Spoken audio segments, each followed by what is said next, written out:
Hola, ¿cómo les va? Muy buenas tardes, noche.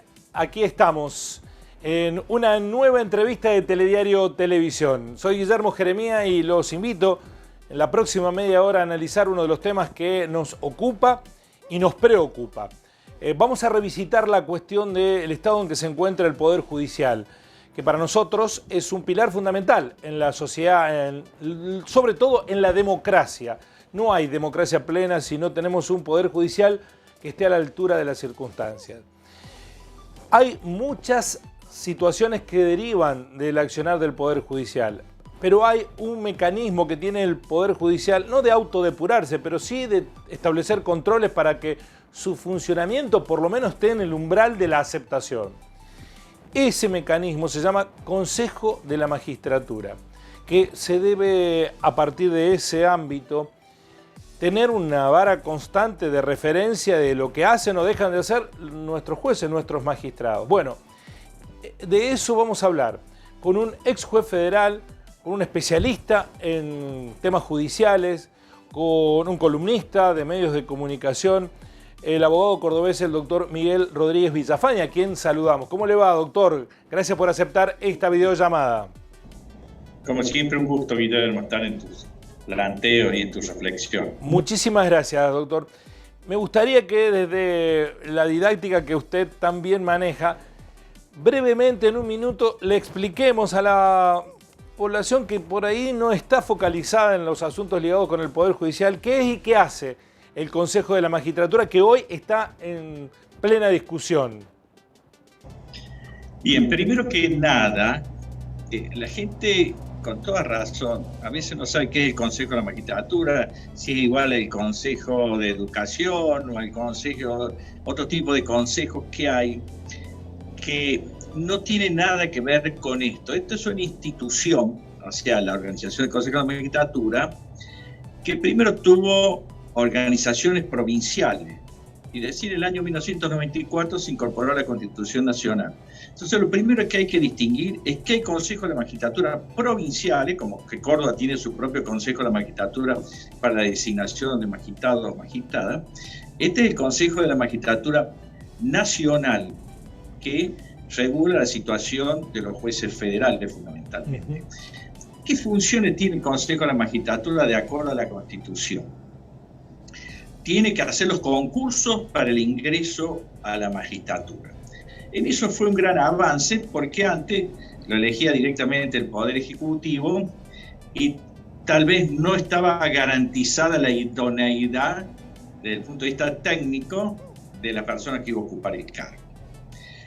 También se ocupa de hacer los sumarios internos a los jueces por situaciones de tipo disciplinario e incluso el juzgado de enjuiciamiento en el caso que se pudiera llegar hasta la destitución. Además, propone al Ejecutivo una terna, de acuerdo a los concursos, para que el Ejecutivo de esa terna elija uno o una candidata para el acuerdo del Senado, y además administra el presupuesto del Poder Judicial de la Nación. Eso, digamos, sería lo que nosotros podemos encontrar en el artículo 114 de la Constitución. El problema, que es amplio, tal vez hoy no vamos a abarcar todo. Una cosa es el Poder Judicial propiamente dicho y todas las derivaciones que nosotros vamos teniendo que nos faltan. Y otra cosa es el Consejo de la Magistratura. Me voy a centrar en eso, aunque algún razonamiento va a tener que hacer para... Sí. Bueno, el rol es fundamental para establecer parámetros de funcionamiento del Poder Judicial, porque si no funciona el Consejo de la Magistratura, los jueces que integran ese Poder Judicial, no digo que no tienen alguien que los controle, pero pueden hacer y deshacer a su antojo sin que pase nada. No solamente eso, sino que estamos viviendo una situación de una verdadera gravedad institucional. A veces los medios, no es tu caso, que en buena hora dispones un tiempo para que lo analizamos, me hace acordar estos tiempos, es como si usted anoche hubiera comido demasiado pesado y hoy se está preocupando qué antiácido va a tomar, y mientras tanto no le hace caso al preinfarto que tenía y que le han dicho que tiene que tomar medidas.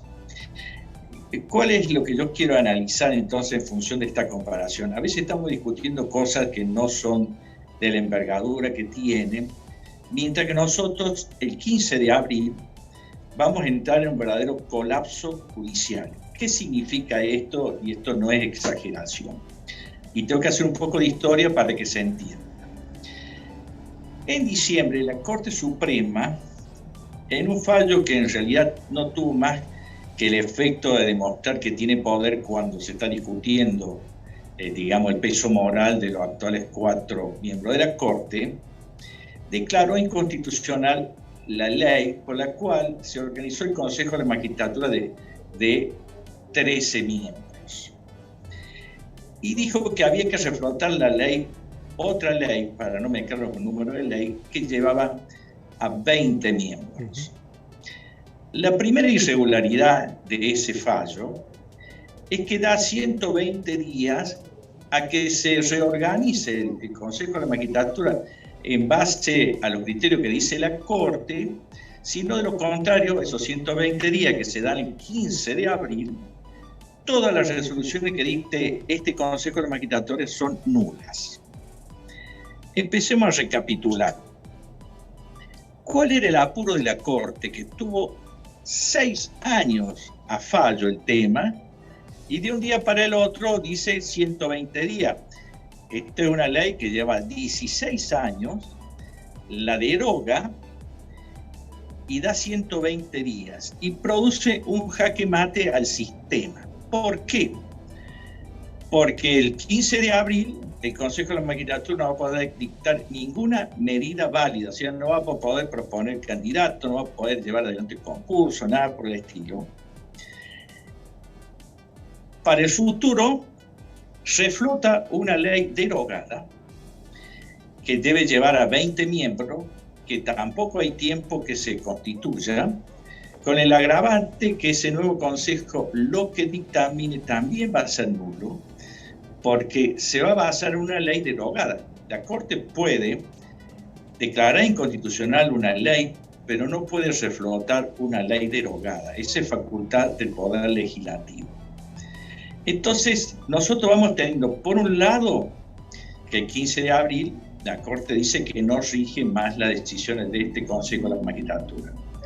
Por otro lado, lo que propone de llevar a 20 miembros, ya está dicho que algunos estamentos no llegan a nombrar a quienes tienen que nombrar antes del 15 de abril. Y como si fuera poco, el proyecto de ley para reformar, recién en estos días se ha estado tratando en el Senado, en la comisión, y aun cuando en el Senado saliera reventando caballos, cosa que está por verse, en diputados es cierto que se va a clavar la ley. Ya lo han adelantado los diputados, junto por el cambio, dicho que no lo va a aprobar. Entonces nos vamos a encontrar en esta situación, que tenemos un Consejo de la Magistratura que de acuerdo al fallo de la Corte no rige más, uno nuevo que de acuerdo a ese fallo lo es en base a una ley derogada, y sin que tengamos una nueva ley que solucione ese tema. Para dar un detalle casi deportivo, ¿no? La ley que pretende imponer la Corte es con 20 miembros del Consejo, la que deroga tenía 13, y la que está en discusión en este momento en el Senado lleva el Consejo de la Magistratura de 17. Como verá, el día 16 de abril no tendríamos Consejo de la Magistratura. Doctor, aquí hay, sí, perdón que le haga una interrupción, porque aquí pareciera también haber un hecho de gravedad institucional en que el Poder Judicial se arroga el derecho de dictaminar leyes, es decir, que pone en funcionamiento leyes que es propio de otro poder del Estado, que es el Poder Legislativo. ¿Eso no es un avasallamiento del sistema republicano institucional? Totalmente de acuerdo. O sea, insisto para que la audiencia lo entienda. El Poder Judicial puede declarar en un caso concreto la inconstitucionalidad de una norma, pero no puede hacer revivir o regir normas derogadas. La norma la dicta el Poder Legislativo. Y el Poder Legislativo, por lo que yo digo, está en un jaque mate de muy difícil solución, al menos en el breve tiempo. Y acá hago un paréntesis, porque acá no es jugar solo a 13, 20, 17, incluso hay un proyecto del ex juez federal de Formosa, que a su vez es de Juntos por el Cambio, de llevar al Consejo de Magistratura 7 miembros. O sea, veamos, un proyecto de 7 miembros, el proyecto derogado por la Corte de 13 miembros, el viejo de 20 miembros, y el proyecto que está discutiendo en 17 miembros. Hay un problema más grave detrás de esto. Hay sectores muy interesados en el statu quo. Vamos a recapitular otro aspecto que repercute en esto. ¿Por qué es necesario el statu quo? Fíjese que un aspecto que es preocupante es la falta de cobertura de cargos básicos. Por ejemplo, Santa Fe, que es una provincia atacada por el flagelo del narcotráfico, en donde los jueces fundamentales en eso son los jueces federales, el 40% de las vacantes federales de Santa Fe están sin cubrir. Eso tiene que hacerlo el Consejo de la Magistratura, tiene que nombrar jueces allí. El Consejo, a lo mejor en algunos casos ya lo ha propuesto, pero el problema del sistema, o no se han elevado los pliegos, o el Senado no lo ha aprobado, pero lo cierto es que hay un 40% del sistema federal de la provincia de Santa Fe, particularmente Rosario, sin cubrir. Córdoba, fíjese un detalle, ¿usted sabía que en Córdoba está creada la Cámara Penal Oral Federal número 3? Tenemos la 1 y 2, la 3. ¿Qué ha sido creada? Están designados los magistrados y desde hace 2 años no pueden jurar ni funcionar porque el Consejo de la Magistratura no ha definido qué local alquilar para que funcione. O sea, en Córdoba hay una Cámara Penal Oral fundamental para muchos temas que hay pendientes de ser juzgado, designado los magistrados y que no funciona porque no tienen lugar. Doctor, usted, además de ser analista judicial, fue juez. O sea, conoce desde adentro el funcionamiento del Poder Judicial. Esta decisión de la Corte Suprema, reducida a un triunvirato que se autorreferencia, es para que no pase nada, que no cambie nada, para detener el avance de la reforma judicial que se hace imperiosa, necesaria, por el descrédito que vive ese poder del Estado. ¿Por qué juzga usted está sucediendo esto? Bueno, yo le digo, es más grave que eso. Y en esto tengo que retrotraerme fundamentalmente a 2 miembros de la Corte. Usted recordará que tanto Horacio Rosati como Carlos Rosenkrantz fueron designados por un decreto de necesidad y urgencia de Macri, designación que era totalmente inconstitucional. Eso demoró hasta junio que le dieron el acuerdo, pero ya demostraba que quienes tenían que hacer aplicar la Constitución de entrada no estaban dispuestos a respetarla. Luego, estos 2 magistrados poco a poco fueron avanzando en poder interno. Primero, Rosenkrantz fue designado presidente de la Corte por 3 años, y en una reunión que tiene muchos visos de nulidad, porque en un cuerpo de 5 miembros, la reunión para designar presidente y vicepresidente, que es por 3 años, por lo menos tienen que estar los 5. Después se vota como quiera, se abstiene, vota otro. Resulta que hicieron la reunión y no estuvieron presentes la doctora Jaito de Nolasco ni Loranzati, y tanto Rosati como Rosenkrantz se votaron a sí mismos. O sea, sigamos la ilación. Rosati y Rosenkrantz, que ya veníamos con un pecado original de lo constitucional, pasan a ser por 3 años, ojo, por 3 años, Rosati, presidente de la Corte, sucediéndolo a Rosenkrantz, y vicepresidente Rosenkrantz. Ahí se da un tema muy importante. Unos meses antes, Rosenkrantz había dicho que no se iba a apartar de los juicios de empresas en los cuales él o su estudio habían intervenido. Y le diré que hay empresas como Clarín, La Nación, Cablevisión, e incluso como fondos de inversión. Los fondos de inversión son los que hicieron arrodillar a la Argentina, especialmente BlackRock, Pegaso, etcétera, con fondos buitres.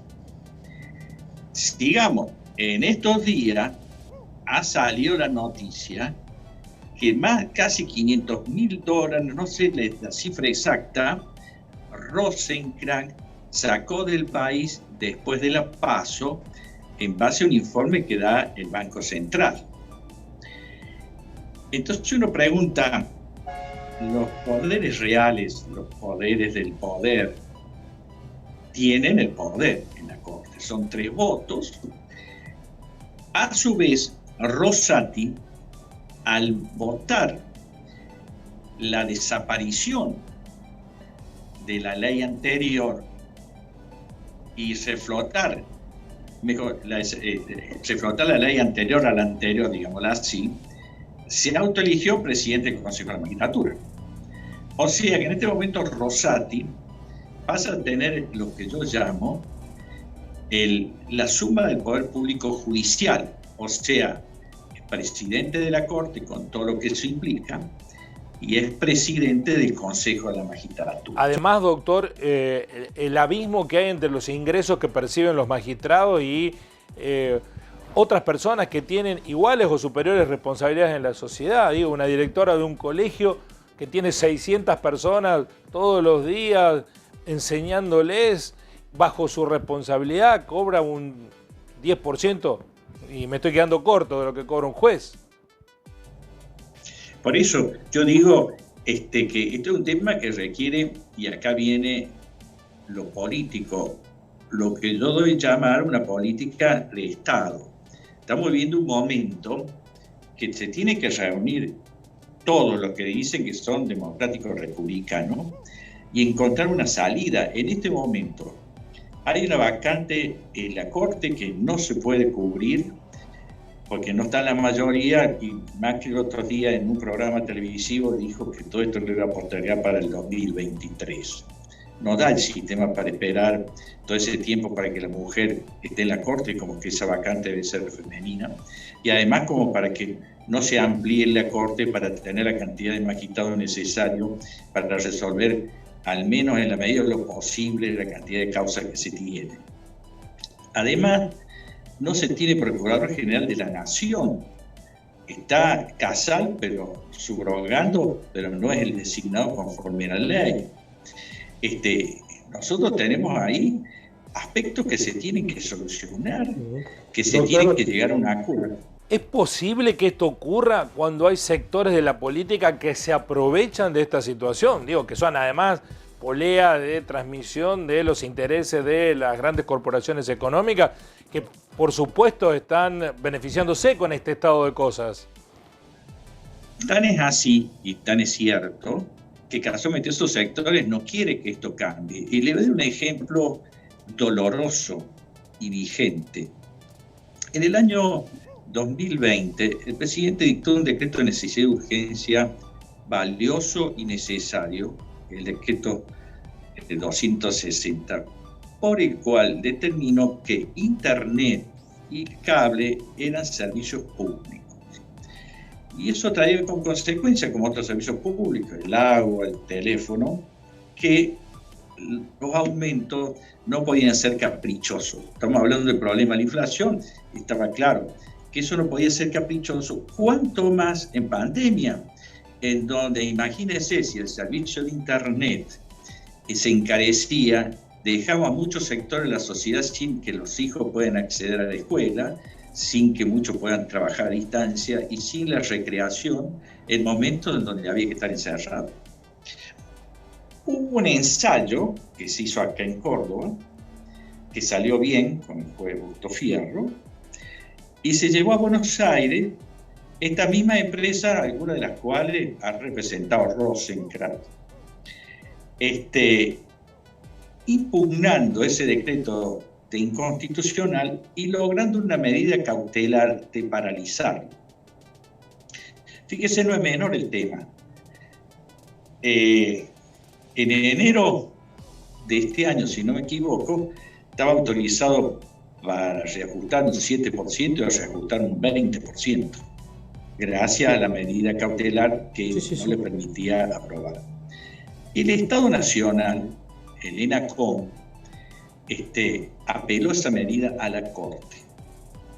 Y acá viene el detalle. La Corte, en el está Rosenkrantz, que ha sido abogado de esos sectores, hasta la fecha no ha resuelto nada. Para cómo la Corte puede resolver gravemente de varias maneras, dilatando la decisión como lo está haciendo porque no tiene término, resolviendo la negación o algo peor, aplicando el artículo 280 sin dar respuesta. Ni explicaciones, ¿no? Claro, sí. lo que se llama el cerciorario. Pero lo grave de esta situación y demostrativo de que ya no tenemos poder judicial radica en que Miriam Lewin, la presidenta, digamos la directora de la Dirección de Defensa del Público, era una actitud estratégicamente buena, pero que demuestra la impotencia, ha hecho un planteo ante la Comisión de Derechos Humanos de la ONU, escuchemos bien, de la ONU, para que diga si el decreto del presidente es constitucional. Fíjese el detalle. La Corte no resuelve y tenemos que ir a la ONU para que sea la ONU que diga que es constitucional ese decreto. Doctor, Sí. No sé, está contando el tiempo y me gustaría en el final que usted nos diga, porque me quedó dando vuelta la idea de que el 15 de abril para usted va a colapsar el sistema. En términos prácticos, ¿qué va a significar esto? Un statu quo que por supuesto a los sectores poderosos les interesa. Por supuesto, la Corte le rebotan las balas, el sistema no se puede mover, seguimos discutiendo si queremos un consejo de 20, de 13, de 17, la gente no entiende un pito por qué tienen que ser esas cantidades, y mientras tanto no se designan los jueces necesarios, lo cual produce un vacío también de respuesta judicial. No se analiza una ley de reforma judicial profunda, especialmente lo que hace la competencia en la Corte. No se introduce la mujer, que es fundamental en la Corte. En este momento hay 4 hombres. A su vez, tampoco en sentido federal en la Corte. En la Corte Suprema en este momento solo está representada la Pampa Húmeda, o sea, Maqueda, que es de Córdoba, Rosati, Lorenzetti, que son de Santa Fe, y Rosenkrantz, que es de Buenos Aires. Acá no es cuestión de andar haciendo, digamos, planteos baratos, pero es cierto que el sentido federal es fundamental en esto, y fundamentalmente la presencia de la mujer. Yo quiero apostar que ojalá haya sentido común político y esto se destrabe, pero como sigue la cosa, el 15 va a caer este consejo, no se va a poder constituir el nuevo, y aunque se constituya en base a la ley vieja, sus decisiones también van a ser nulas por una ley, digamos, reflotada por el propio Poder Judicial en un momento no puede hacerlo, y a su vez que la nueva ley no esté. Ojalá que haya el debate suficiente y que se saque a la superficie esta situación, porque da la sensación que también en el discurso publicado hay poca discusión en torno a este tema, hay algunos atisbos de rechazo político, pero solo queda en eso. Doctor, ha sido muy interesante escucharlo y que nos ayude a reflexionar sobre estas que son cuestiones basales de la democracia. Le agradezco este tiempo. Le puedo hacer un comentario extra que es importante. Breve. Acá se está discutiendo si el presidente de la Corte debe integrar el Consejo de la Magistratura, e insisto que no cabe que integre. Primero, por lo que yo hemos dicho, porque pretendía sacarle funciones administrativas. Pero segundo, y no es menor, los jueces deben ser independientes, no solamente de los poderes externos, le hace opinión pública, político, etcétera, sino también de los planteos internos. Imagínese, una sola persona, si el presidente de la Corte está a cargo del Consejo de la Magistratura, y que va a decidir también si a determinado juez se le da empleado, se le da infraestructura, se lo ayuda o no, si es que no está en la línea que determinados sectores determinan. Creo que es fundamental que la Corte no esté en el Consejo de la Magistratura. Doctor, gracias y ojalá podamos tener otra oportunidad de seguir charlando sobre estos temas que son trascendentales. Muy amable. Ha sido un gusto como siempre, Guillermo. La palabra del ex juez, actual abogado, integrante de la élite de prestigiosos juristas cordobeses que permanentemente marcan la pauta respecto de las deficiencias del sistema judicial. Un sistema judicial que no satisface las necesidades de la mayoría de los argentinos, que está desprestigiado a niveles nunca antes vistos, pero que es muy funcional a los poderes hegemónicos de siempre. Nos encontramos en una próxima entrevista de Telediario Televisión. Gracias por estar ahí. Así son las cosas.